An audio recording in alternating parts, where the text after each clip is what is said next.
Hey guys, welcome back to my channel. I'm Romela, and in today's video I'm going to share with you guys the recipe of this mouth-watering biryani.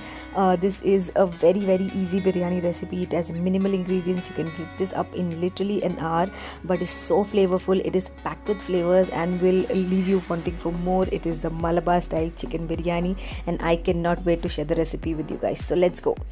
You're going to need lots of onions for this recipe, so around 8 to 10 onions. I've taken 800 grams of chicken. Use bone chicken with bones, and then 3 to 4 tomatoes, 5 to 6 chilies, 2 pods of garlic, 2 inches of ginger, some coriander, like a handful of coriander, mint, 1 lemon, some akka garam masala, then some powdered garam masala, pepper powder, salt, and dahi. So that is all you need. The first step is to marinate your chicken in curd, salt and pepper. This is optional. You can use the chicken as it is, but curd really helps to tenderize the meat, and it makes the chicken very juicy and flavorful and tender and soft and everything beautiful. Okay, everything that you want your chicken to be, the curd will do that. So marinate your chicken for 30 minutes, and the next step is to grind the chili, ginger and garlic. You don't need to take the skin off, just wash everything well and then grind it into a paste. This is the main ingredient that brings about the flavor. And then just take a kadai or any utensil that you would want to make your biryani in, but make sure it is a bigger utensil because you have to put the rice on top of this afterwards. So make sure it is a bigger utensil. Then just add in your onions. Now add 7 onions here and saute them, and take another pan and add some oil, and then deep fry the rest of the onions. So deep fry 3 onions out of the 10, and 7 onions you'll saute. Okay, now while the onions are frying, let's move on and see the onions that are being sauteed. They've sauteed really well, they've turned nice and brown, and then you need to add in the chili and ginger garlic paste to it, and then saute this again for 2 to 3 minutes until the raw flavor and the raw smell of the ginger garlic has gone. Once that is done, it's a time to add in the tomatoes. You don't need a lot of tomatoes, and you can cut the tomatoes straight like this, like into juliennes, or you can chop them like really finely. Either ways is fine. If you cut them like this, the tomatoes will you'll feel the tomatoes while you eat the biryani. So if you are someone who does not like that, you can chop them finely. While all of this is cooking, I'm going to add in a little bit of water every 5 minutes just to deglaze the pan and make sure that everything cooks really well. The tomatoes and the onions have to be really nice and soft before you move on to the next step. Meanwhile, the onions that are being fried, they also have to be nice and golden brown. If the onions are not fried well, like if they're not golden brown, it will make a difference in the flavor. So make sure that your onion looks really nice and golden, and once they are nice and golden, as I said already 1,000 times, you just need to take them off the heat.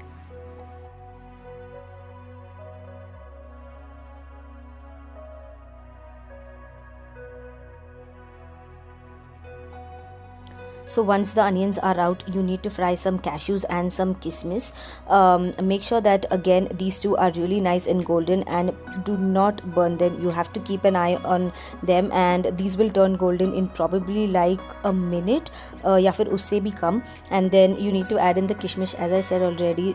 These will also take like 10 to 15 seconds to fry really well, and then just take them off. You'll need all of this for the garnish later, so just do it while the oil is hot already.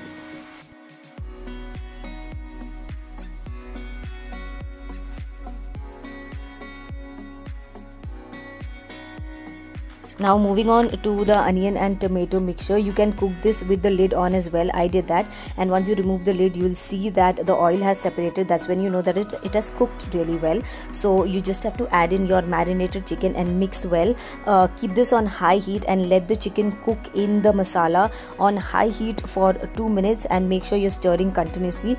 Add in a little bit of salt and pepper, and then the chopped coriander and mint leaves. This is the main ingredient, of course, because we're not adding a lot of masala. All the green leaves and the tomatoes, onions and all of that bring about the whole flavor of the biryani. Cover and cook this for around 20 to 25 minutes. So while that's cooking, let's move on to making the rice. For the rice, I'm going to use short grain rice or jeera kashala or amba mor as you may call it, which is the perfect kind of rice for making this biryani. You can use basmati rice if you can't find short grain rice, of course. I'm just going to add some ghee and then add in half an onion just to bring about a nice flavor. And then you have to add in some water and bring the water to boil. So for every 1 cup of rice, you need to add 1.75 cups of water. So 1 and 3/4 cup of water. So here I'm adding 3.5 cups of water because I've taken 2 cups of rice. Okay, so you just need to add in the water, some salt, and then cover and let the water boil really well. Meanwhile, I'm going to check on the masala. It looks like it is cooked pretty well. So I'm going to add juice from half of a lemon and half a teaspoon of garam masala to enhance the flavor. Now that the water has come to a rolling boil, it is time to add in the washed rice. You don't need to soak this rice, but if you're using basmati, you can soak it for 20 minutes. With this rice, you don't need to soak it. It cooks perfectly even without soaking. And then just cover the lid and cook it for like 5 to 7 minutes or until the rice has cooked completely. Not completely, I mean just 90%. Until it's 90% cooked. It should not be completely cooked as well because it will cook further. Meanwhile, the masala has also cooked really well. It looks so nice and succulent. I'm literally drooling right now while editing, but this looks so delicious. Make sure the masala is a little on the juicier side and not very dry, because when you put the rice on top, you want the masala to be a little juicy so that the flavors get absorbed into the rice as well. The next step is to add in the fried onions. Again, this is a very important step. You cannot skip this step. This takes the flavor of the biryani to another level. Like it really elevates the whole flavor. So this is a very important step. Give this masala a good mix and the masala of the biryani is done. It's time to assemble the biryani. Now you need to take the fried cashews and raisins and fried onions and also some coriander and mint leaves, and what you have to do is add 1 layer of rice on top and then add in some fried onions, a little bit of garam masala, and then put on another layer of rice.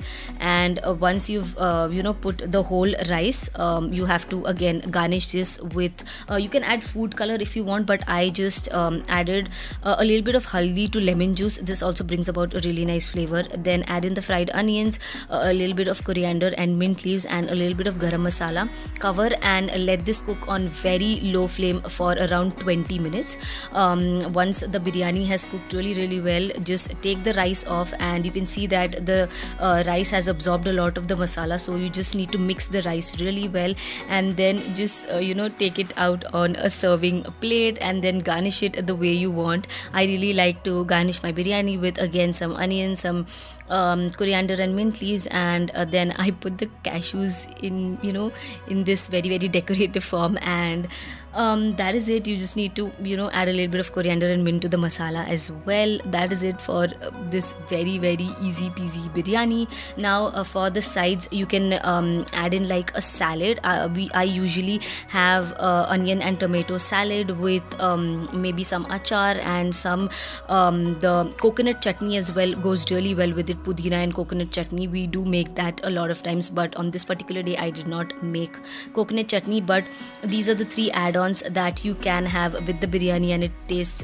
very delicious. Definitely give this recipe a shot and let me know in the comments if you like it. If you like the video, don't forget to give it a big fat thumbs up and also subscribe to my channel if you haven't already. I'll see you guys super soon in another video.